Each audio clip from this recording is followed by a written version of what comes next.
வணக்கம். கர்த்தராகிய இயேசு கிறிஸ்துவின் நாமத்திற்கு ஸ்தோத்திரம். நீதிமொழிகள் 6ஆம் அதிகாரம். என் மகனே, நீ உன் சிநேகிதனுக்காக பிணைப்பட்டு அந்நியனுக்கு கையடித்து கொடுத்தாயானால் நீ உன் வாய்மொழிகளால் சிக்குண்டாய், உன் வாயின் வார்த்தைகளால் பிடிபட்டாய். இப்பொழுது என் மகனே, உன் சிநேகிதனுடைய கையில் நீ அகப்பட்டு கொண்டபடியால் நீ உன்னை தப்புவித்து கொள்ள ஒன்று செய். உன் கண்ணுக்கு நித்திரையையும் உன் கண்ணிமைக்கு தூக்கமும் வரவிடாமல் உன் சிநேகிதனிடத்தில் போய் உன்னை தாழ்த்தி அவனை வருந்தி கேட்டுக்கொள். வெளிமான் வேட்டைக்காரன் கைக்கும் குருவி வேடன் கைக்கும் தப்புவது போல நீ உன்னை தப்புவித்துக்கொள். சோம்பேறியன் எறும்பினிடத்தில் போய் அதன் வழிகளை பார்த்து ஞானத்தை கற்றுக்கொள். அதற்கு பிரபுவும் தலைவனும் அதிகாரியும் இல்லாதிருந்தும் கோடை காலத்தில் தனக்கு ஆகாரத்தை சம்பாதித்து அறுப்பு காலத்தில் தனக்கு தானியத்தை சேர்த்து வைக்கும். சோம்பேறியன் எவ்வளவு நேரம் படுத்திருப்பாய்? எப்பொழுது உன் தூக்கத்தை விட்டு எழுந்திருப்பாய்? இன்னும் கொஞ்சம் தூங்கட்டும், இன்னும் கொஞ்சம் உறங்கட்டும், இன்னும் கொஞ்சம் கை முடக்கி கொண்டு நித்திரை செய்யட்டும் என்பாயோ? உன் தரித்திரம் வழிபோக்கனைப் போலவும் உன் வறுமை ஆயுதமணிந்தவனைப் போலவும் வரும். பேலியாளின் மனுஷனாகிய ஒரு துன்மார்க்கன் ஆகடியம் பேசி திரிகிறான்.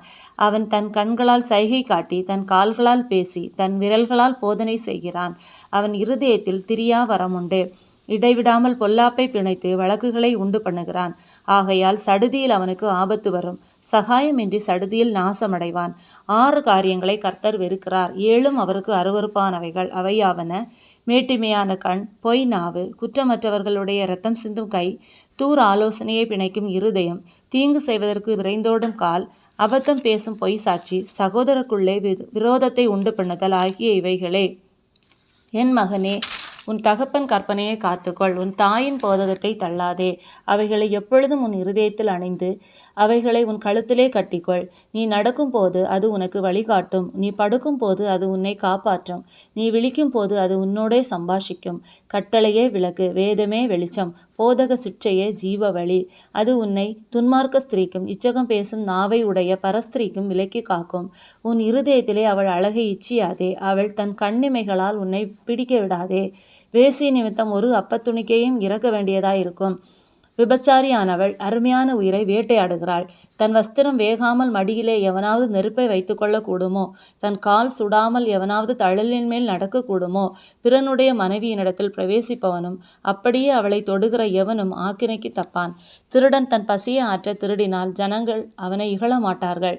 அவன் கண்டுபிடிக்கப்பட்டால் 7 மடங்கு கொடுத்து தீர வேண்டும். தன் வீட்டிலுள்ள பொருட்களை எல்லாம் கொடுக்க வேண்டியதாகும். ஸ்திரீயுடனே விபச்சாரம் பண்ணுகிறவன் மதிக்கெட்டவன். அப்படி செய்கிறவன் தன் ஆத்துமாவை கெடுத்து போடுகிறான். வாதையையும் லட்சையையும் அடைவான். அவன் நிந்தை ஒழியாது. ஸ்திரீயை பற்றிய எரிச்சல் புருஷனுக்கு மூர்க்கத்தை உண்டு பண்ணும். அவன் பழிவாங்கும் நாளில் தப்ப விடான். அவன் எந்த ஈட்டையும் பாரான். அநேகம் வெகுமதிகளை கொடுத்தாலும் அமர்ந்திருக்க மாட்டான் என்பதே. கர்த்தர் உங்களை ஆசீர்வதிப்பாராக. ஆமேன்.